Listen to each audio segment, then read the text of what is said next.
Wake that ass up. Early in the morning. The Breakfast Club. Morning, everybody. It's DJ MV Angela Yee, Charlamagne the Guy. We are the Breakfast Club. We got some special guests in the building. Yes, indeed. We have the cast of the Wu-Tang Hulu series. We have RZA.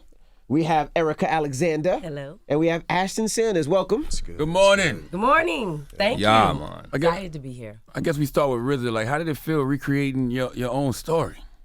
Wow, it feels good to to continue the Wu legacy in this medium. You know what I mean? So it just feels good. Now you involved for everything from casting to the whole shebang. Yeah, I'm what they call a showrunner. So me and my partner Alex C, we're the two showrunners, and that entails hiring directors and hiring, casting it.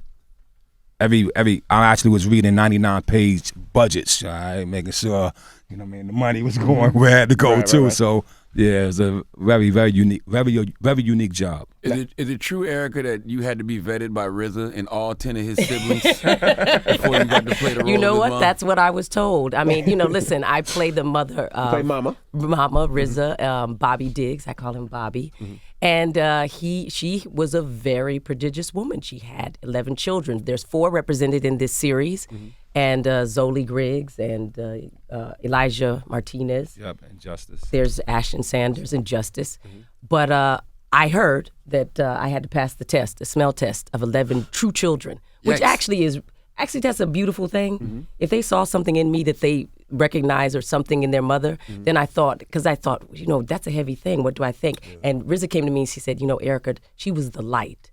And I thought, wow, that's a great compliment. Mm-hmm. So all I'll do is just be yourself. Me. Yeah. And hope that she shines through. And I did a little thing to her. I said, listen, your children want to see you. They've gone through great lengths to bring you here.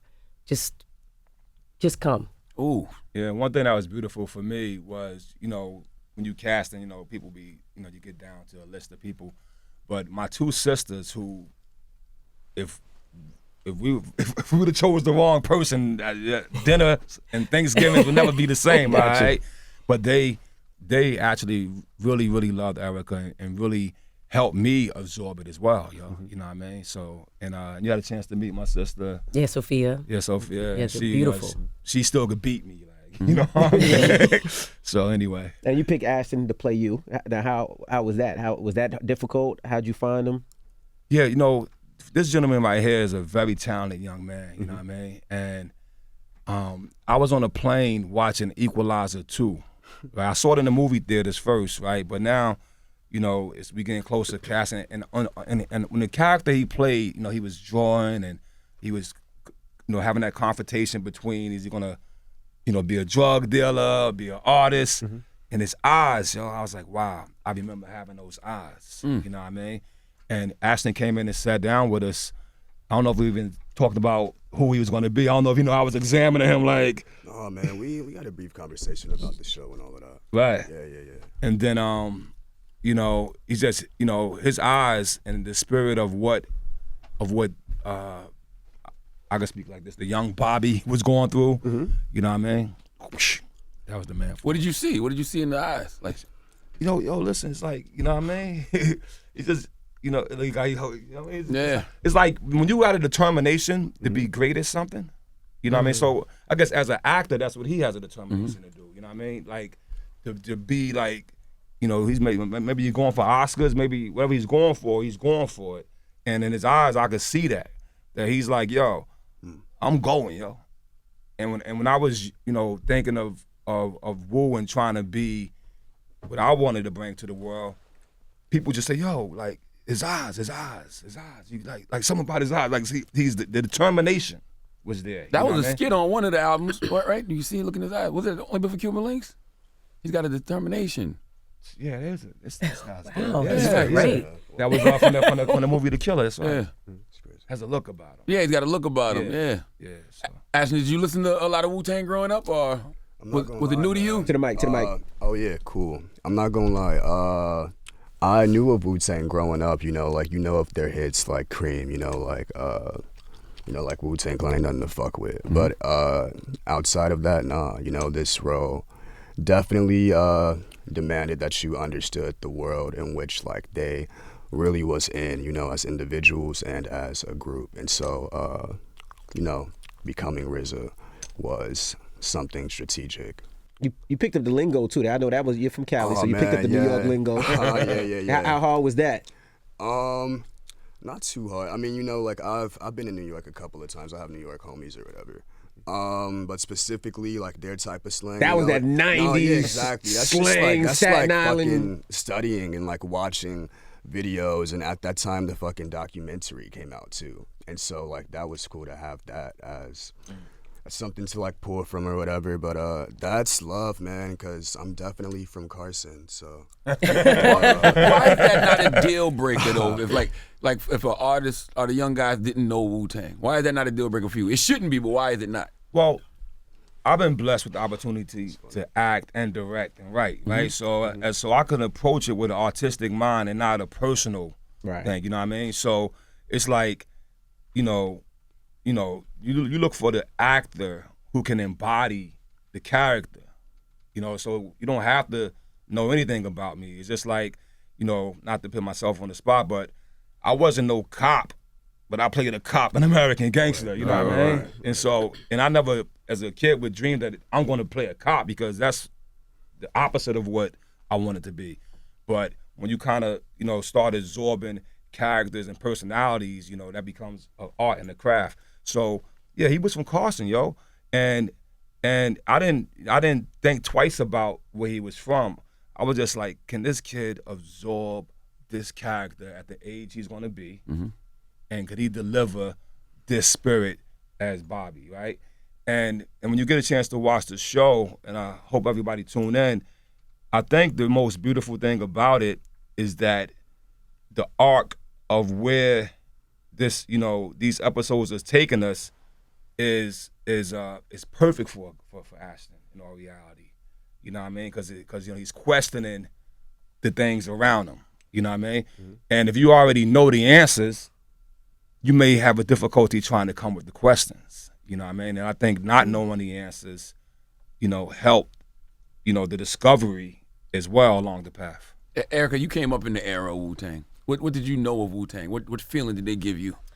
I knew Dollar Bill, y'all. I mean, I knew those songs. I knew Method Man. I knew RZA.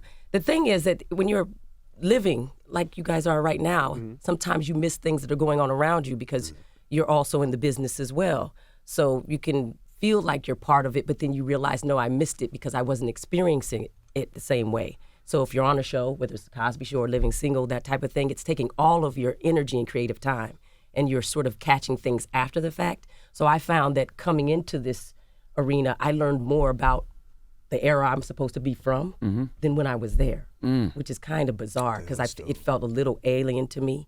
But then I realized, no, I was there, but I just didn't experience it the same way that kids on the street because I had a job. The dope thing about it, though, is which I love about it, there was no social media back then, no internet service like that back then. We didn't have access to that. Very little access to cell phones. So when you see it, I lived it, but I didn't live that part of it. So like when I'm watching it, because we got to see the first episode, I'm sitting there and I thought Raekwon and Ghostface were best friends from the start. Like, I'm like, they were brothers. I'm like, they did music. Like that's how I looked at them. Right. But then when you watch it, you be like, they really almost killed each other. I'm like, that's crazy. How did you? I didn't see the rest of the second season, but second episode. How did you get them cool?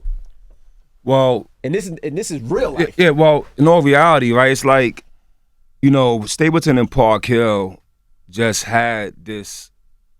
I mean, the beef was from guys older than me. And these are projects in Staten Island for people that's listening. And yet, Staten Island is still a isolated island. One thing that Staten Island did, though, I would say, is that when we left Staten Island, right, and we go to Brooklyn or we go to Sensations in Jersey, we did fight together. If you go to the square and you got some Staten Islanders in there, even though we from all different hoods, we always fought together regardless. But then back on the rock, it's like, it's all enemies, you know what I mean? So, but more importantly, there was a common denominator, between me and the Wu brothers. And that common denominator is something that helped meld that energy, you know what I mean? And not to give spoilers, but as you go through the show, you'll see some of that common denominator evolve and answer some of the questions, like, because that's one of the challenges that, that Ashton has to face as Bobby. My favorite, one of my favorite scenes is in episode 2, which comes up next, when he's confronted by Shah, because Shah is not Raekwon yet, right? And he's just like, yo, Bobby, where's my gun, son? Like, yo, you let that Stapleton nigga eat my food? Mm-hmm. Like, and that kind of energy of friendship, and then being pulled between, what's going on with your friends and what's going on with your brother or what's going on in the streets. That dynamic was strong then, but even that dynamic finds itself in the equation these days. Mm-hmm. Yeah, because it could be business or personal. Finds its way in. Yeah. And you never know. Like, sometimes, you know how it is. You may come with, the one thing about, about coming from the hood or I may have a guy with me that's tight with me, but he ain't tight with you. You know what I mean? Mm-hmm. Now you see him, it's like, yo, but me and you tight. You know what I'm saying? I might not even know that, yo, son, 2 years ago, that dug in my man's pocket or something. Mm-hmm. You know what I mean? Mm-hmm. So all that kind of energy exists. And the show took a lot of time and had to squeeze it in. Like Erika was explaining, when you go to from my side of the family and talking, you only seeing 4 of the children. You can't put all 11 children in a TV show. The Waltons, right? I know, right? Yes. But so you got to condense it, and you got to dramatize it the way to make it all fit within a construct. How do the other 7 siblings feel about that, though? No, this is yo. Everybody knows that this is art, yo. Mm-hmm. And so nobody didn't openly say nothing. They didn't see the show yet either until right. But to give you an example, my brother King is my oldest brother, right? His government name is Randy, and so, but I gave that name to my younger brother in the show. You know what I mean? So my 4 younger brothers, I didn't use their names. I just used my older brother, and then Sophie, who's my older sister. But in the show, my sister is Cherie, my younger sister. And so when I explained everything to my writer's room, we was able to take both of their personalities and merge them. Wow. Right, so the energy of that household remains the same. Mm-hmm. Sophie being the one who has to take care of the kids, and then Cherie being the young one trying to find herself. Mm-hmm. And then we merged those 2 into one person and gave our actress a lot to play with. Is it hard doing period pieces now? Because, listen, man, 90s hip-hop, 80s was a totally different ball game. You know what I'm saying? There's a lot of things us as men didn't know. You unlearned a lot of the BS behavior. So do you leave certain things out to avoid backlash now? Or do you have to tell how it really was? No, I think when you watch the actors portray the 90s and they get a chance to remind us of whether we were stupid or whether we were smart, I love the scene with Ashton. He goes to, and many producers and hip hoppers in New York City, right, wanted those drum machines, wanted those turntables, right? Mm-hmm. And our episode 1 starts off with our character wanting to get that SP1200. For those who don't know, SP1200 was the sampler that Easy Mo B had, Premier. Everybody used this to make hip hop. SP12, yep. And how many people growing up in New York wanted to get that when that came out, right? And then we watch him trying to get it now, and all it does is sample 12 seconds. Right. You know what I mean? $2,000. Right, for $2,000. Now you could sample 10 years on your computer, basically. You know what I mean? And so the show, like the ambition and the struggle of what that was, the show that as he going to the parks in Manhattan, remember the chess players used to be down by the World Trade Center. We see that in the show. Mm-hmm. But at the same time, the World Trade Center, the Twin Towers are still standing.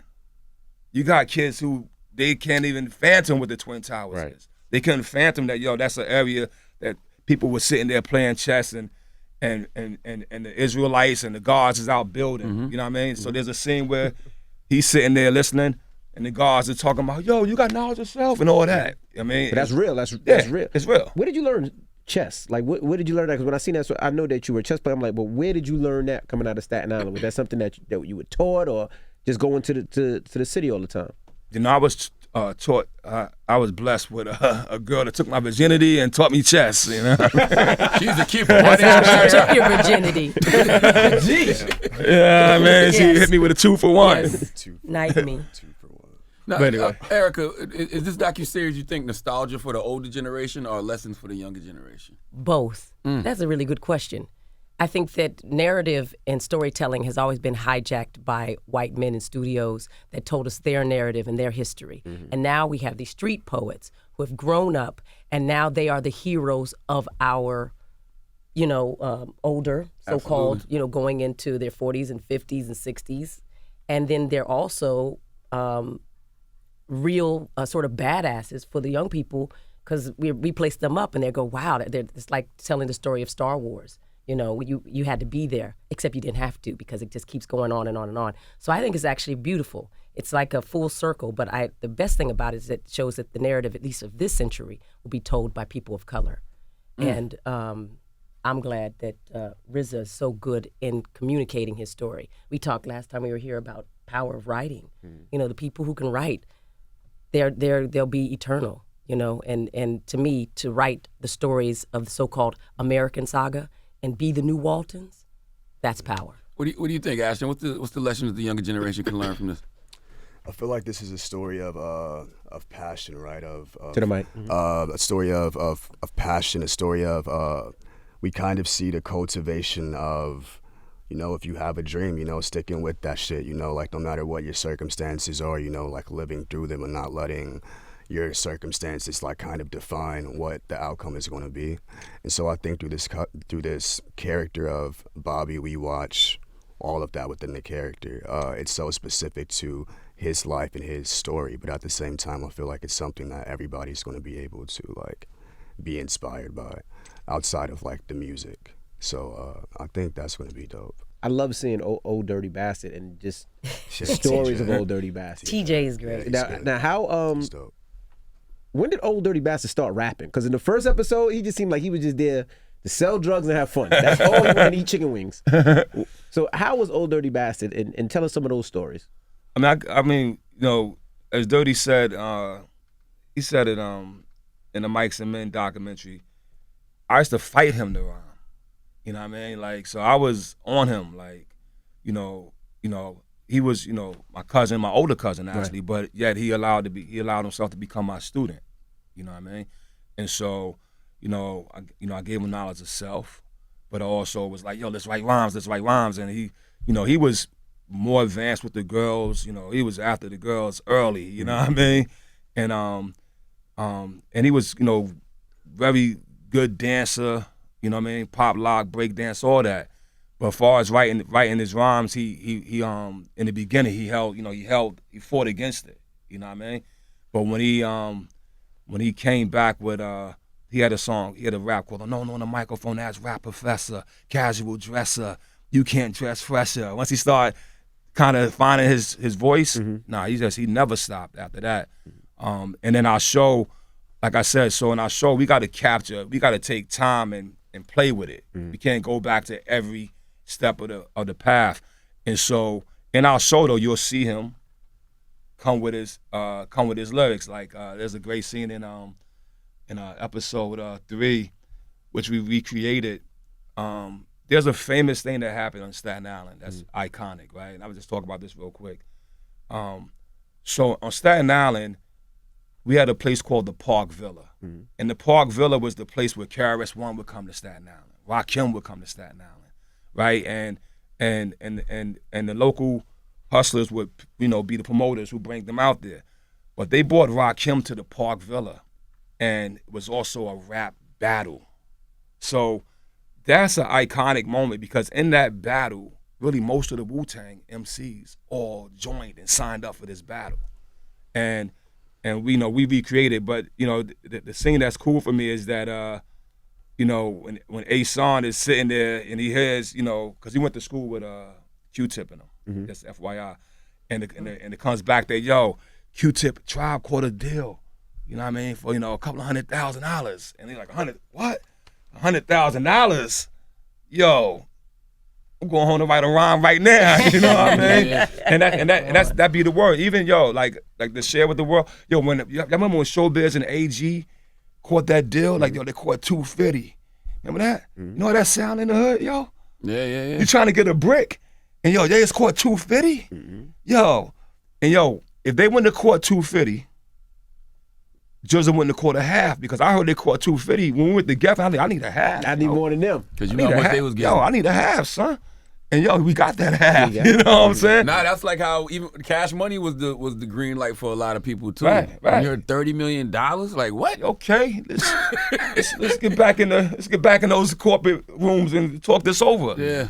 You know what I mean? And I want to also thank you know what I did recently? I'm not shy to say this too, yo.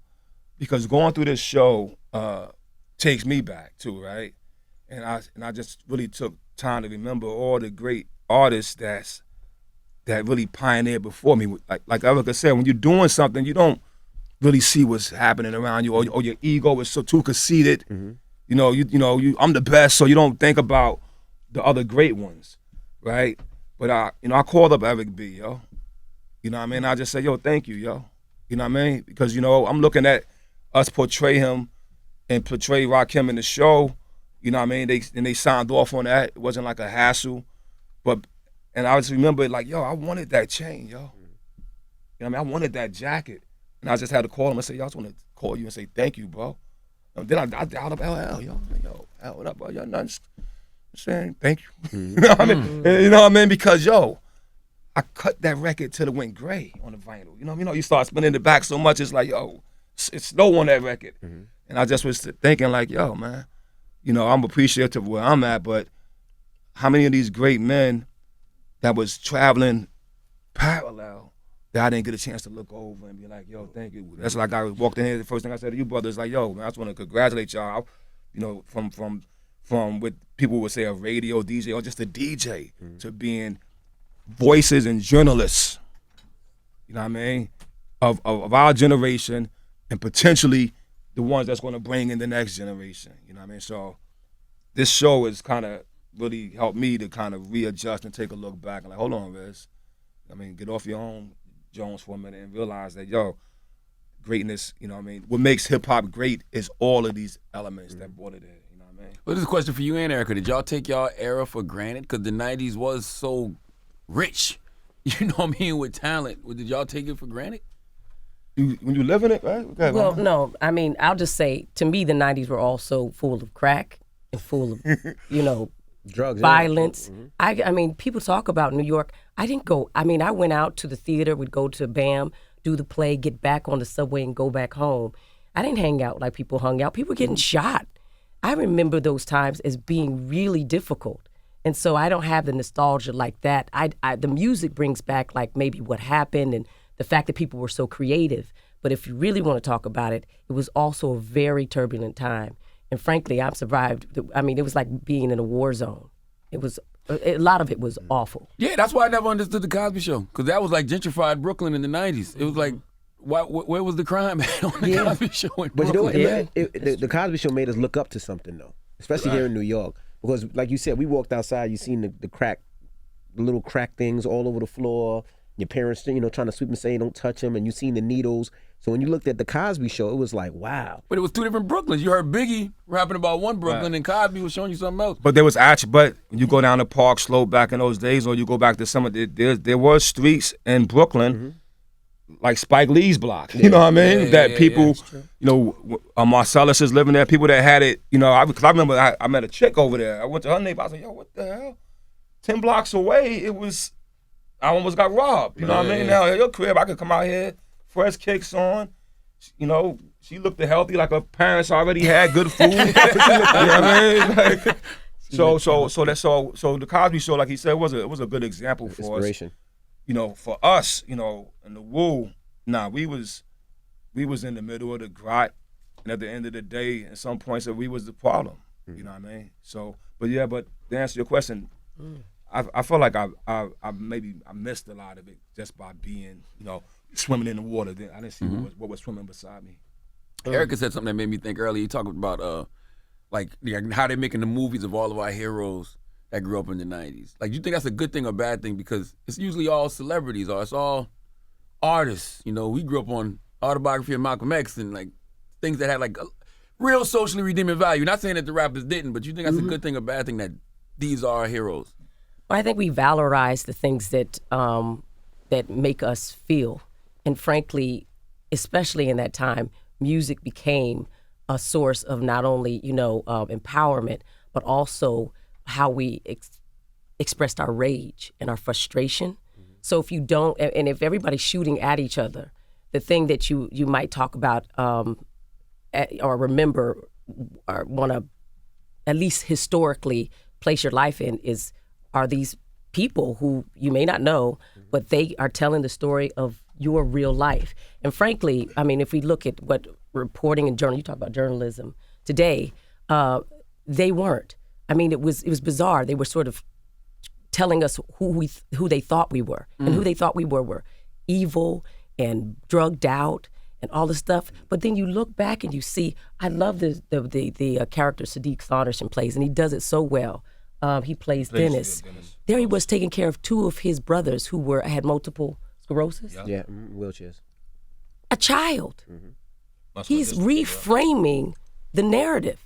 And so that's why I think it's really good to sort of come back. Sure, it'd be great to talk about the other people who were there, but that's how it is. The media stole everything, and one thing it stole was the fact that it stopped talking about people like James Baldwin, and it sort of gave us a narrative that was only focused on people who were in the streets, because that's how it happens even with all gangsters, the gangster movies, the mafia. So that's what we're talking about. But that's why I like this flick so well, because you see all sides. I'm a huge Wu-Tang fan, so I only seen the side of the MPVs and the fangs in the street. That's all I see. I agree with you, but it's like I gravitated to the 5% teachers because of Wu-Tang as well. Right, so there's so many different things that people gravitate to, But then you see the other side. You see Ghost taking care of his brothers, you know what I mean, and wiping his brother's lip. So you see that sensitive side, like, damn, that was so-and-so. But then you see Ray on this side. So you get to see all those sides. That's what I love about it.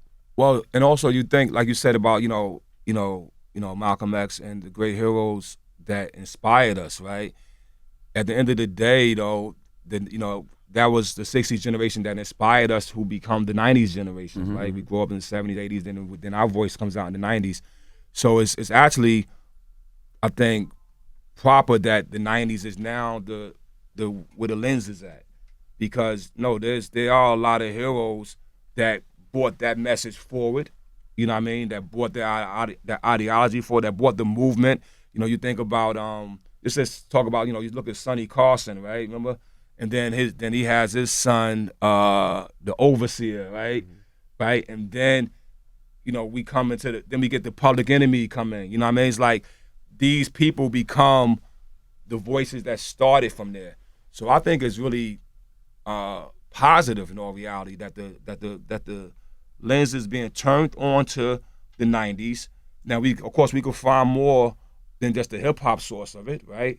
And the beauty of it is that these heroes or these people are not just linear. They're multi-faceted, you know what I mean? When Universal had did the movie American Gangster, I was proud for the fact of this. I just want to say this out loud. And I remember thinking, one of the executives, he's like, I was like, yo, you came to New York City and spent over $100 million, you know what I mean, in about 3 months. Harlem, Sylvia's was full, was being sold out, all the food sold out, Brooklyn, everything, everybody making money. Ice cream trucks couldn't keep ice cream on the trucks, right? Because all this money has come to the city, and they were telling the story of a black man.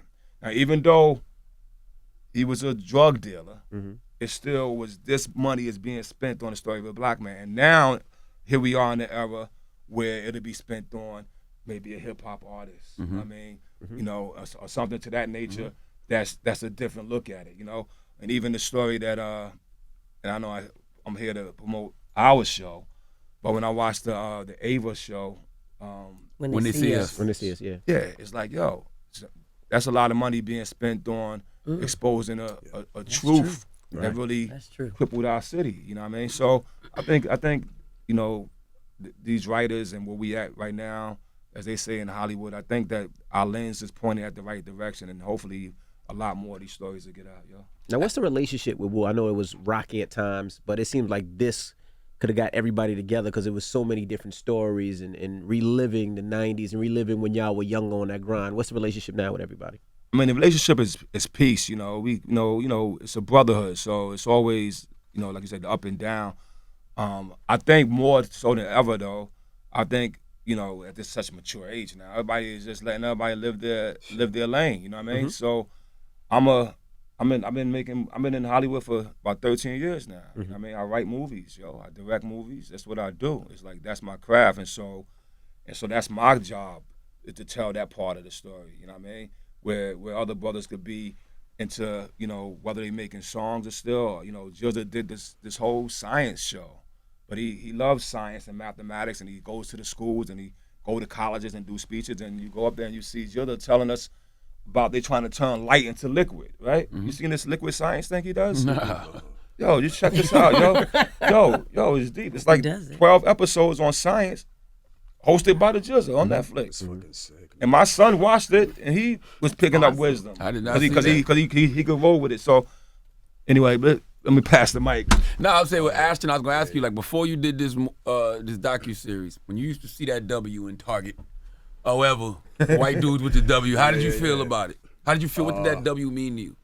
I mean, I think it's just like what you guys were saying, like when you're living in something, like you don't really like pay attention to it. You know, obviously the Wu-Tang symbol has more like weight to it after doing this show. But like I said before, man, like I knew of the Wu, but I didn't know of like how much of an importance they had on hip hop culture and any of that. And obviously, again, like this show it's going deep into like the lives of these people in ways that we didn't know them. You know, like we're not only seeing these people as the RZA, as the GZA, as ODB. We're getting to know them as individuals. You know, as people first. And so to go back to the W with all of that, I mean, I'm just now starting to learn the Wu and appreciate the Wu in a way that a lot of people have been doing for years. And it's funny to watch. I'm sorry, go ahead. Oh no, go ahead. No, it's just funny to watch the sensitivities of the generations change. We had Charlamagne Moore in here, and he was talking about the Wu-Tang torture skits. Right. He was like, he was like, it made him uncomfortable, and I'm like, that was our favorite part. Exactly, man. It's funny, yeah. Start playing that with your man. Yo, nigga, I'm gonna do that to you, right? Yeah. How you feel, RZA, when you see people who may not understand the legacy behind the Wu logo just wearing it for style? I think that's good. A good thing. I think it's a good thing. I think you know, it's a compliment in all reality. Now, you know, if you don't know what it means, you know, learn about it. Right. And now there's material you can learn from, whether, you know, you want to listen to the music. If the music ain't your flavor, you know, the Mikes and Men documentary gives you a great painting. And if that ain't your flavor, now you could turn to Hulu and get Wu-Tang and an American Saga. Wu-Tang Wednesday, baby. You know, I saw when you told The Root, Eric, you said that black men have more opportunities in Hollywood than black women. And then you look at a film like this, it's like, damn, there aren't really a lot of roles in there you could have played. Why do you think that is? I guess because cash rules everything around me. And they think that men are the key to cash. I think, again, I'm talking about the new century. Women will tell their story. I mean, we just got forget the right to vote, we got credit in the 70s. Wow. And once they gave women credit card, and that's thanks to Nate Holden, who changed in California, became the law of the land. Once they gave women credit, meaning credit without having to have a man sign for her. Wow. Then suddenly it unleashed this huge marketing and branding straight to women. But again, the stories have been told by Aaron Sorkin and then blah, blah, blah, blah, blah. And the streets were ruled by men. Mm-hmm. I mean, we were women hiding out, you know, but then you look back and you see Ella Baker and Fannie Lou Hamer and all these people who were passed over because Martin Luther King and all these people were so charismatic and beautiful and out front. Mm-hmm. But the people who were in the back of the house making that happen were women. And now they will be set up to tell their stories. And we will hear about them. But it's taken all this time to get to the point where we can even admit that they had a place and, more importantly, should be at the head of the table. Not only they were not be at the head of the table, they were running households. I think those stories, when we talk about our great black heroes, that's when you're going to see women's roles rise? Because I know they're doing the Madam C.J. Walker story now. Octavia Spencer, Yeah, Harriet Tubman. Like I think that's what's going to bring black women back to the forefront. I think. Yeah, as far as I being in don't front of the camera. I don't know why we would ever try to, not have women standing there beside us, yo. Mm-hmm. The Holy Quran says it, I think, really pure. It says, we created you both, male and female, from a single cell. You know what I mean? And, I think, it's so much separation or trying to, put us apart. Yo, it works together, baby. Right. You know what I mean? I didn't know that credit card thing. I didn't know that the husband had to sign. I can't sign. My wife got to sign for me. I tried to buy something the other day. It was declined 3 times. My son said, hold on, let me go get mom. She came in and was like, I was like, so anyway. Your credit still bad, RZA? Nah, I don't know what was going on. She had a magic touch. I tried to cash a check, and I signed it, and my wife signs all the checks, and it was like, that's not your signature, sir. And they had to call my wife to get approval because she said my signature. Women are the CEOs of our lives. Absolutely. And all is right with the world. Now, can you name all the members of Wu-Tang, both of you? Can y'all name them now? RZA, Ooh, I knew GZA, Raekwon, Ghostface, Inspector Deck, ODB, Inspector, yes, RZA, we used to fucking Method Man, You God, fucking Method You Man, God. We yes. just said Method Man. And there's another Master Killer. Master Killer. Hey, One more, come on, you got him. Damn, who the fuck did we miss? I don't know. He's I'm gonna tell Chino. you something, that's a trick question though, because growing up, Capadonna wasn't one of the original 9. He wasn't. You know what I'm saying? No, he wasn't. That's kind he of got to start on that. Yeah. Okay. But you know how you tell them how you remember it, because we all remember it from Envy, Method I Man. knew you would ask from Method that. Man song. Method Man. If the intro to Method Man should help you at all stops. Do it right fast for me, Charlamagne. The RZA, the GZA, Old Dirty Bastard, Inspector Deck, You God, Ghostface Killer, and no, I miss Raekwon. Raekwon. Raekwon. That's the only way. You just always remember it. What's something y'all learned about the Wu-Tang? I'm gonna lose my black card. This is the last question. What's something y'all learned about Wu-Tang after accepting this role?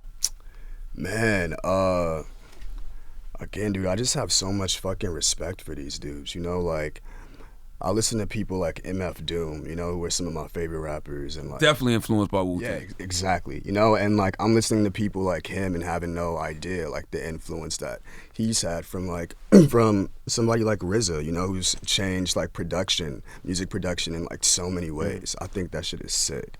So yeah, I mean, the more you get into this world, I feel like the more we were in it, the more we just like understood it in a way that like we could only kind of understand it. Like you're living in these roads for like 5 to 6 months. You're gonna understand these people and like the world of Wu in a way that a lot of people can, and like the only people that probably could are themselves.